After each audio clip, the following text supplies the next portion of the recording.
So I was saying, do you think there's any reason they never talked about where they came from?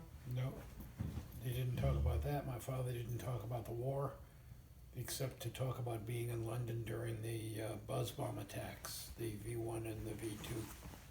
What did he say about that? How frightening it was. But he didn't talk at all about what he did. But he got a Bronze Star, and a Bronze Star is a very, I mean, it's a significant medal, and to get it when you're not in combat, you must have done something significant. So we talked about this before. You think he was helping plan D-Day, Right. maybe closely affiliated with Eisenhower? Yes. I mean, I don't know how close, but I think he was probably on the core team planning how to get supplies to follow the army through Europe, because once you landed and started moving away from the coast, you had to have supply chain, Mm-hmm. and that took a lot of planning. Did he not talk about this because it was classified, or just because he wasn't a No, talkative kind of man? Many of the men who were in the Second World War just didn't talk about the war. They came home and they started their lives. Did he end up staying there a while after the war He ended? was there for about a year after the war ended In France? in France. At that time, he had, as soon as the Allies conquered Paris, he was moved to Paris from London.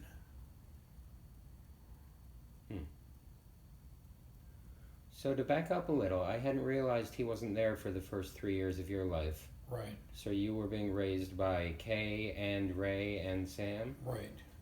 Although I don't have much memory of Sam.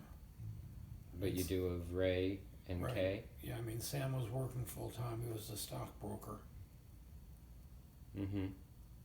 And that's where whatever money they had would have come from?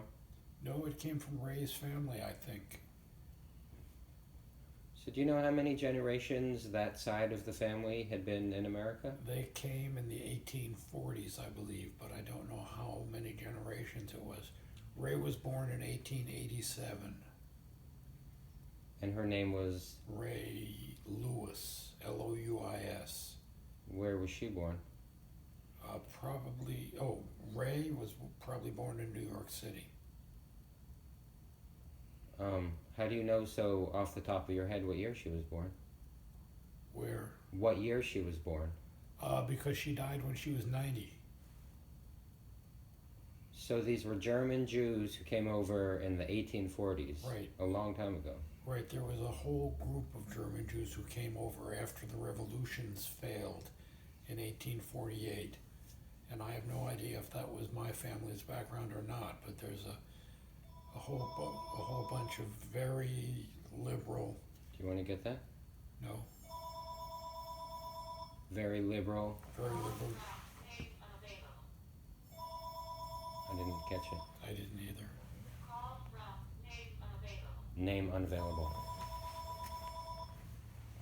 So, forgive my lack of history, but what failed revolutions are you talking about? There were revolutions in Europe against the kings or against the, So this was like the American Revolution, then the French Revolution, Right. and then other right, revolutions. but none of them were successful. And so the liberals in frustration came here. The liberals, or to protect themselves, and particularly in Germany or from Germany, and they were basically unreligious, although they were Jewish by heritage. Mm-hmm. And it was from that group that, I'm blocking on the name now, the Ethical Culture Society Mm-hmm. was founded by people in that group. Felix Adler, I think, was the name of the guy who started it, and my grandparents were members of that. So Kay was raised ethical culture. Or nothing. I mean, being ethical culture, I don't think meant you were raised any particular way. Oh, I had the impression that she had been raised Jewish and then switched out. No, not that I know of. Uh-huh. Again, that was never talked about. No, this was Mom coloring it by explaining to me, when I was too young to have critical thinking, that ethical cultures were Jews who didn't want to be Jews. That's probably true. They Mhm. were Reform Jews, kind of like the Unitarians today who don't want to be Christians. Mm-hmm. You know, they both had a belief in in doing good things, ethical culture. Mm-hmm. So that's Ray's side of the family. What about Sam's? I don't know anything at all about Sam's side of the family. That's the Goldschmidt. Right, You don't know anything beyond Sam himself? right. When did Sam die? I think 1953, but I could be wrong. I could look it up at some point. And then your father's side of the family, Right, this is what you found out when you went to Ohio? right. What, in a nutshell, what did you find out? I found out that when I was growing up, I thought my father's family was my father and my grandfather who had come over to this country and his older brother. And that was my understanding of my father's family. And what I found out, and I don't remember all the details anymore, but that my grandfather had 4 brothers and sisters, not just one, and that he was not the original family member to come over to this country, that it was his either father or grandfather who had come over. But he must have lived in Europe because he had a heavy accent, Your grandfather. my grandfather. And what was his name?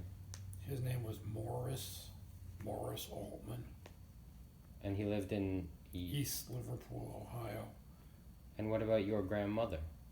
Her name was, I'm blocking on it now.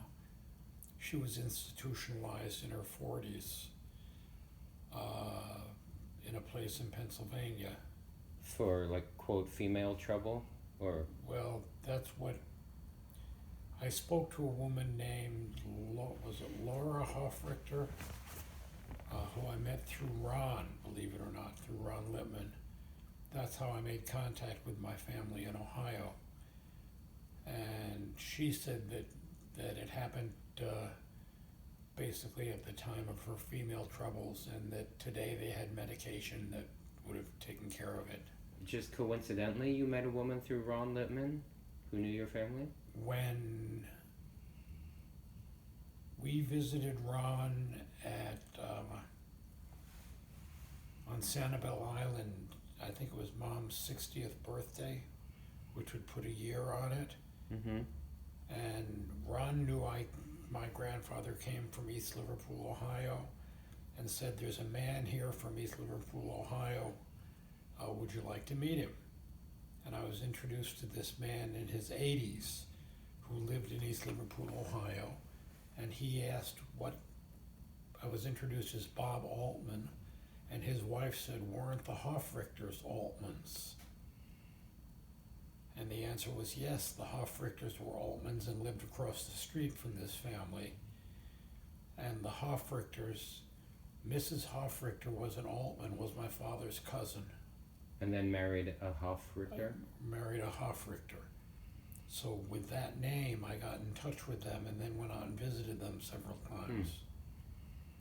So, I mean, it really was chance and chance and chance.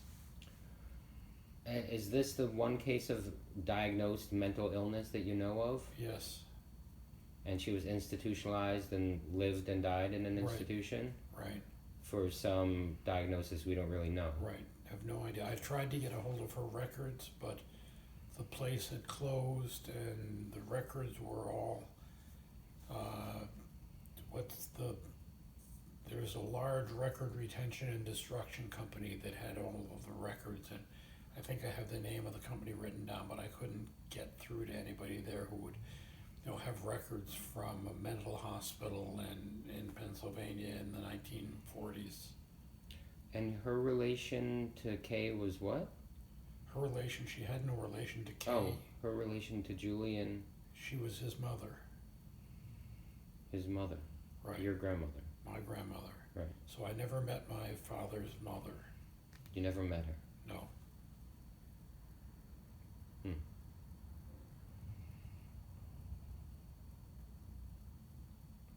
And then, let me stop and start again.